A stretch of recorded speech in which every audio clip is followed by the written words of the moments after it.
Buenas tardes, señora ministra. En primer lugar, agradecer su intervención, sus explicaciones. En una situación como esta, pues hemos de entender que son desgraciadamente declaración de intenciones, porque no sabemos qué va a pasar a corto y medio plazo. Esta situación nos ha desbordado a todos. Llevamos casi o más de un año en esta Cámara sin poder legislar, no únicamente por la crisis, sino también por la inestabilidad política que tenemos. Y entendemos que en una comisión como esta pues, tenemos bastante que hacer, ¿no? Aplaudir sus aciertos, obviamente, que esperamos que sean muchos, pero también fiscalizar su función y sobre todo proponer y empezar a legislar para todas estas circunstancias que usted ha relatado y mis predecesores y la gente que intervendrá después vamos a relatar, intentar buscar soluciones que al fin y al cabo para eso nos pagan, ¿no? No podía de otra manera que también empezar por donde usted ha terminado, ¿no? Que es en el reconocimiento a todos, y a todos es a todos, desde el Gobierno. Imagino que la situación ha sido muy difícil, nadie estaba preparada para esto, a cualquier gobierno autonómico y a cualquier gobierno municipal, que son los que más han estado sufriendo estas circunstancias, ¿no? Y muchas veces sin instrumentos, sin manuales de instrucciones, sin saber cómo actuar y desbordados por la situación. Y sobre todo a todos y cada uno de los empleados públicos. Y me gustaría que ahora que todo el mundo se ha dedicado a aplaudir y que hoy todo el mundo ensalzaremos la labor de todos los empleados públicos, un poquito de reflexión a toda esa gente que se ha dedicado a atacar sistemáticamente a los empleados públicos como si fueran una especie de privilegiados, ¿no? A toda esa gente que se ha dedicado su acción política a recortar los derechos de los trabajadores públicos, a precarizarlos, a demonizarlos. Y en modo de reflexión como el que estoy, pues usted sabe, provengo de la Comunidad Autónoma Valenciana, del País Valencià, que desgraciadamente tiene desde hace décadas un trato colonial por parte del gobierno central, bien sea este o bien sea de los anteriores. Seguramente usted me dirá que eso lo tendría que debatir en una comisión de Hacienda, pero un poco para hacer el relato de a dónde voy, ¿no? Somos desde hace décadas la comunidad autónoma peor financiada de todas y la que menos inversiones recibe. Pagamos impuestos religiosamente como 5 millones de habitantes, pero recibimos únicamente por parte del Estado para financiar la sanidad, la educación, los servicios sociales como si fuéramos 4 millones de habitantes, teniendo que dar servicio a esos 5 millones más a todos los desplazados, por ejemplo, en sanidad. Durante esta pandemia creo que también toca felicitar la labor que ha hecho la Generalitat en todo, ¿no?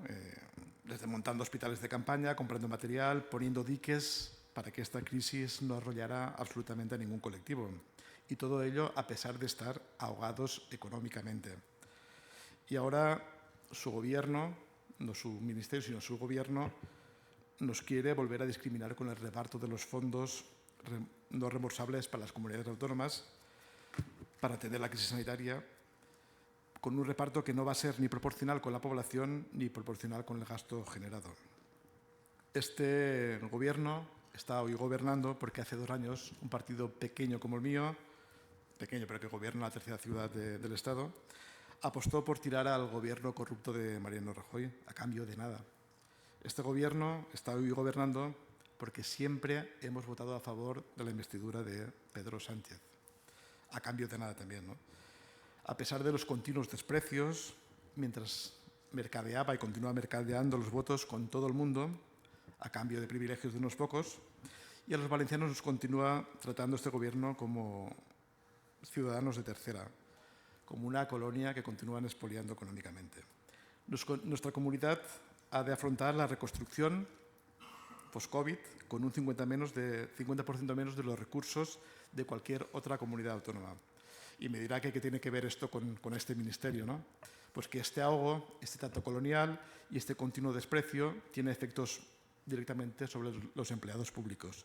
Esto ha impedido, por ejemplo, que la Generalitat no ha podido hacer efectivo todavía el incremento de las retribuciones del 2% a todos los empleados públicos. Durante semanas, como explicaba antes, todos los recortadores, incluso de la sanidad pública, hasta los que impusieron la peor de las políticas austericidas, hasta los que se han esforzado en desmantelar el sistema público, han salido a aplaudir al sector público. Pero sus políticas, que todavía continúan vigentes, por ellas no podemos corresponder, por ejemplo, con un incremento salarial aprobado que se merecen los empleados públicos. El incremento retributivo del 2%, que usted ha explicado antes, a los empleados públicos fue aprobado vía Real Decreto y no vía presupuestos.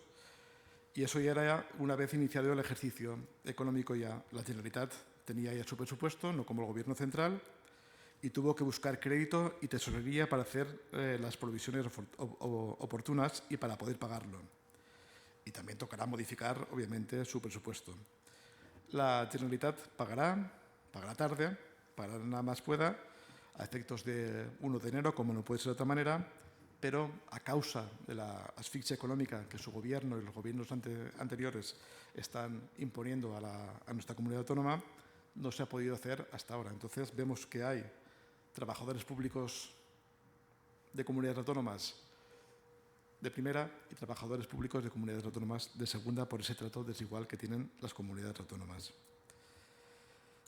Las previsiones que tenía la Generalitat era pagarlo, pero vino lo que vino esta crisis de la COVID-19 que arrambló con todo, y ahora, como todas las administraciones, la incertidumbre es total y absoluta y la emergencia es la que es en este momento.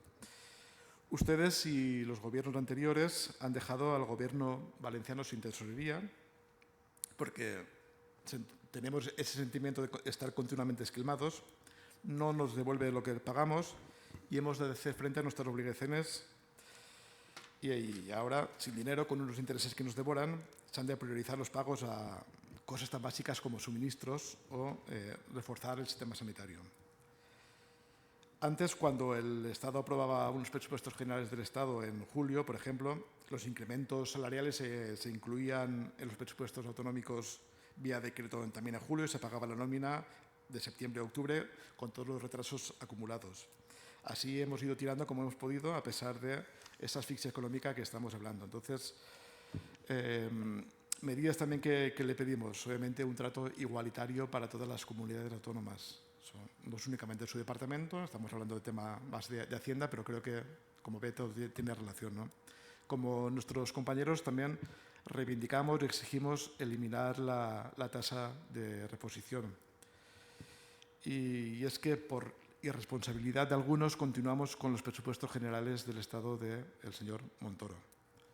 Por la responsabilidad del partido mayoritario del Gobierno, principalmente. Tenemos todavía ese presupuesto y sus reglas. Porque mientras algunos dábamos todo para cambiar el Gobierno, para aprobar unos presupuestos, otros nos abocaban una y otra vez a elecciones de manera responsable, no mirando el interés del país, sino por un mero interés partidista. Primero, queriéndonos hacer tragar un gobierno con Ciudadanos, menos mal que eso no cuajó. Luego, imponiendo unos presupuestos desde la minoría sin acordar un solo céntimo. Luego, queriendo imponer un modelo de gobierno unicolor sin tener la mayoría. Y luego, con la prepotencia y arrogancia con la que se han caracterizado durante estos meses. Y luego nos pilló la COVID, entonces cualquier planificación a corto y medio plazo ya se fue por los aires. Y por lo tanto seguimos con los dogmas austericidas del Partido Popular y también muchos del Partido Socialista. Por ello exigimos la supresión de las tasas de reposición para poder convocar el mayor número de puestos de trabajo para las oposiciones. Así reduciremos la temporalidad.